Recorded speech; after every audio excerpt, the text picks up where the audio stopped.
Bismillah, Assalamualaikum warahmatullahi wabarakatuh. Hukuman adil bagi pelaku pembutaan mata menurut Islam.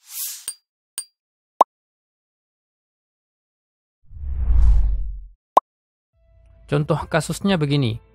Pada tanggal 11 April 2017, ada seseorang yang sebut saja namanya Pak Novel Baswedan hendak pulang ke rumahnya berjalan kaki setelah sholat subuh di Masjid Al-Ihsan, Jakarta Utara.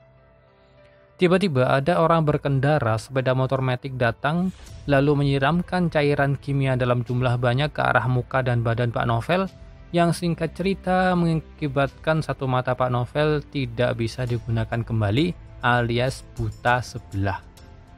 Kemudian setelah kejadian itu, cerita ngalor ngidul drama ini itu pelaku ternyata ketahuan, ditangkap dan diperiksa di pengadilan pada 30 April 2020.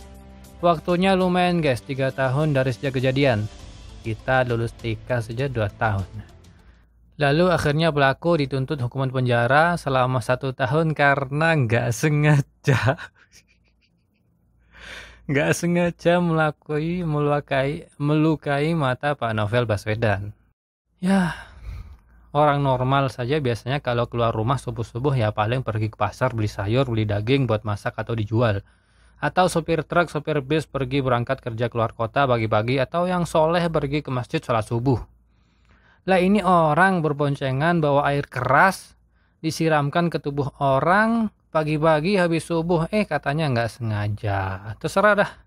Singkat kata, pelaku berarti telah membutakan satu mata korban. Meskipun sebenarnya lebih dari itu. Tapi ini saja dulu yang dibahas tentang membutakan satu mata. Agama Islam membutakan mata orang itu baik dengan dicongkel, ditembak, disiram air keras, atau apalah. Yang penting menghilangkan indera penglihatan orang dengan sengaja dan terbukti di pengadilan melakukannya dengan sengaja, ada bukti, ada saksi, dan lain sebagainya, maka pengadilan wajib menjatuhi hukuman qisas kepadanya, yaitu hukuman yang sama. Pelaku dihilangkan penglihatannya juga.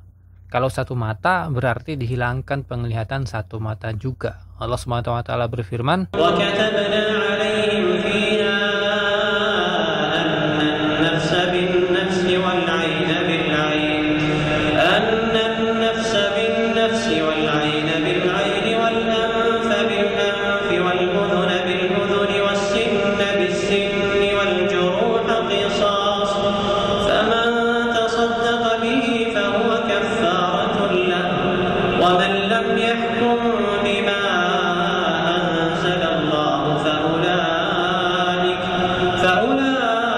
dan kami telah mewajibkan kepada mereka bahwasanya jiwa dibalas dengan jiwa, mata dengan mata, hidung dengan hidung, telinga dengan telinga, gigi dengan gigi, dan luka-luka pun ada qisasnya. Barang siapa yang mensedekahkan atau memaafkan hak qisasnya, maka melepaskan hak itu menjadi penembus dosa baginya. Barang siapa tidak berhukum menurut apa yang diturunkan Allah, maka mereka itu adalah orang-orang yang zalim. Surat Al-Maidah 45. Jadi ayatnya jelas kan ya, jiwa dibalas dengan jiwa, mata dibalas dengan mata, hidung dengan hidung, dan seterusnya. Dan boleh juga memaafkan, dan itu baik sekali. Oke dah, buat kalian yang belum siap dengan penerapan ayat ini dibilang terlalu kejam, kayak kuno, kayak kita pakai logika dulu dah. Misalnya, mata Anda yang nonton ini dicongkel oleh pelaku hingga buta. Sakit dong. Anda tidak bisa melihat lagi pantai, gunung-gunung yang indah, air terjun yang tinggi, nggak bisa lihat kecantikan istri, nggak bisa nonton YouTube, nggak bisa baca Al-Quran lagi. Kemudian pelaku ternyata cuma dihukum penjara 1 tahun. Atau pelaku cuma dihukum denda 10 juta misalnya. Rela nggak mau tamu dihargai segitu? Sakit loh itu. Adil nggak sih? Kalaupun mata Anda sekarang ini dibutakan, lalu diganti dengan uang 100 juta, mau nggak? Kebanyakan pasti nggak mau. Satu-satunya hukuman yang bisa membuat Anda sebagai korban puas, menjadikan pelaku jera yang belum melakukan juga takut mau berbuat jahat, ialah dengan dijatuhkan hukuman yang sama kepada pelaku. Dibutakan mata juga, baru Anda puas, ya nggak? Kecuali kalau nggak sengaja. Tidak, anggap saja membutakan matanya karena tidak sengaja. atau ada unsur yang meragukan walaupun sedikit. Karena di dalam bab hudud dan qisas Islam ada sedikit saja keraguan kalau pelaku tidak sengaja salah lempar ke mengira orang lain atau syubhat yang lain, maka qisas tidak boleh diterapkan. Karena qisas ini ada banyak syarat ketatnya guys, tidak asal balas saja begitu. Lalu apa hukumannya kalau tidak diqisas? Maka pelaku wajib membayar diat atau denda ganti rugi kepada korban. Berapa harga diat satu mata yang telah dibutakan? Yaitu seharga 100 ekor unta untuk 2 mata atau 50 ekor unta untuk 1 mata. Sebagaimana sabda Nabi Muhammad SAW, wa fil aini khamsun ay minal ibil. Artinya pada 1 mata 50 ekor unta. Hadis riwayat Malik di Muwatta. Sebenarnya masih banyak ayat dan hadis lain, tapi cukup satu saja.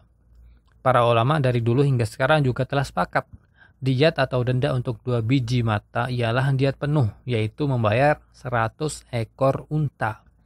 Hal ini disebutkan oleh para ulama diantaranya Ibnul Munzir dan juga Ibnu Qudamah dan yang lainnya. Akan tetapi kan gak setiap waktu ada unta. Makanya pada masa Khalifah Umar bin Khattab saat krisis unta, pembayaran diat unta diganti dengan emas yang seharga unta. Dan zaman sekarang telah berubah menjadi uang. Lalu berapa diat satu mata kalau diuangkan?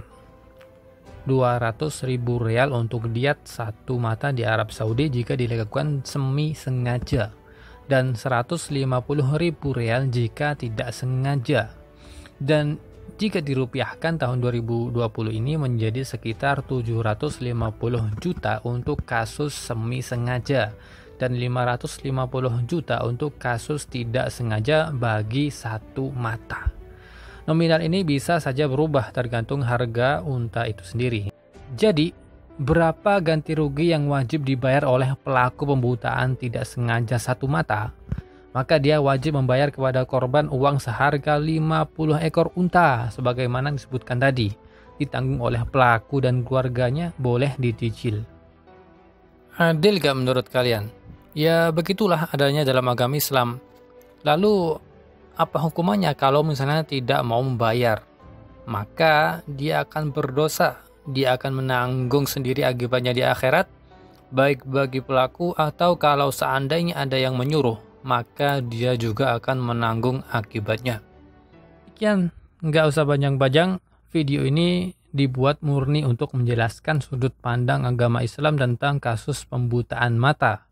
Apa hukumannya menurut Al-Quran, menurut hadis Rasulullah SAW, dan juga petunjuk para ulama. Tidak ada maksud dalam video ini untuk menghakimi atau menyudutkan pihak tertentu. Jadi habis nonton video ini jangan main hakim sendiri ya guys. Demikian, sekian. Assalamualaikum warahmatullahi wabarakatuh.